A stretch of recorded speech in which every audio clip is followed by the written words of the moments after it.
Good afternoon, beautiful. How are you today? This is Jazz, and we are, of course, in the Secret Society of Living Goddesses. This is our Earth Quest, the final Earth Quest with Artemis. Remember our schedule that we had with Artemis. We're now in the last stretch. And so we've had an Earth, Air, Fire, Water quest already. And so now it's time to ground everything that you've learned in your work with Artemis and in the journaling that you've had with yourself. So we're back to an Earth quest. So that's how the cycles go. So with Earth, the first Earth quest, you get some of the grounding foundations of what the training is going to be like, what working with Artemis might be like. That's the first Earth quest that we've had in May. Then we've had an air quest where you were to look into your mindset and to draw different arrows, because you know that Artemis is about having that quiver, that bow and arrow with her. But sometimes having really negative thoughts or negative emotions, it's like when it's as if like you're carrying a quiver that is just so heavy and so difficult, but you keep carrying those things that are so heavy with you, and they slow you down. They stop you from meeting your goals, but you never really stop to examine, like, what is it that I am carrying with me? What is weighing so heavy on my mind? What is weighing so heavy in my heart? Why is it that I can't reach my goal? Why is it I can't stand in my happiness? So that's what the Artemis quest was about, if I look back at what it was.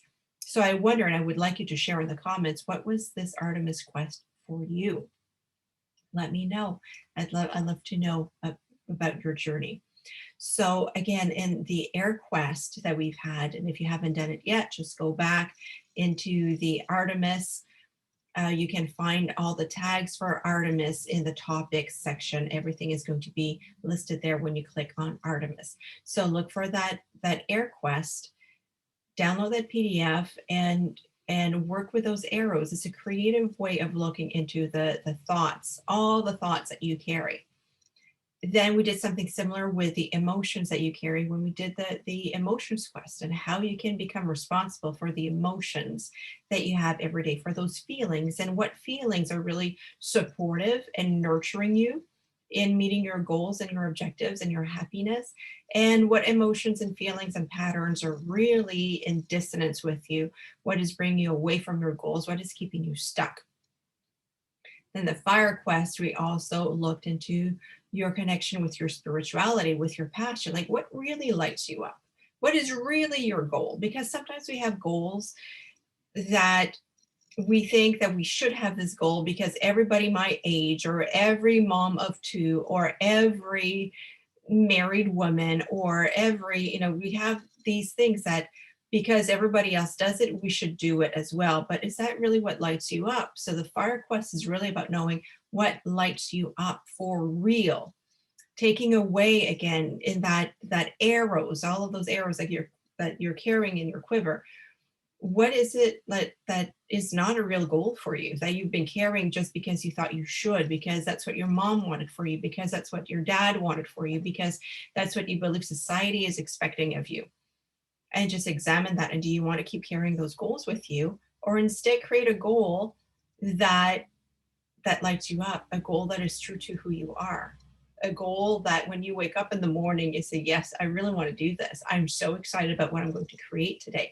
No matter what the life throws my way, I'm just like, I'm doing this because I just love this. It lights me up. It brings up the passion in me. All right, that's kind of what I suggest. I'm not forcing you to, but that's what I suggest that a goal should be to you, something that lights you up. And again, I said a should. I don't want to should you. Kind of tricky, isn't it? But really look into what you want to do, how you want to be when you wake up in the morning. What kind of emotion do you want to have? What are your first thoughts? What do you want to attract in your life? So that's the whole looking into all your arrows and what you're carrying in your quiver. That's what we did with Artemis.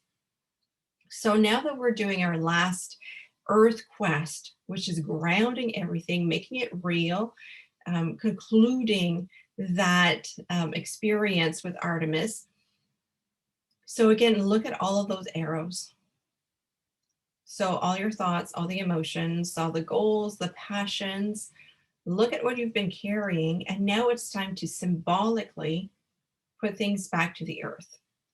So your invitation this week, your earth quest this week, your mission, should you choose to accept it, is to take all of those arrows that you've written down, everything that you're releasing, because it's not you, you don't really care about that, or they're really hurtful for you, let them go. And I invite you to take a walk in the forest. And because if you've written that on paper, it's going to be biodegradable, find a spot and bury them in the forest and have that releasing. Like you're letting go of parts of your past, you're letting go of parts of what you no longer want. And so you make a way to attract something that you really want instead. So that's your Earth Quest for this week. Let me know how that goes. Looking forward to hearing your comments. Bye for now.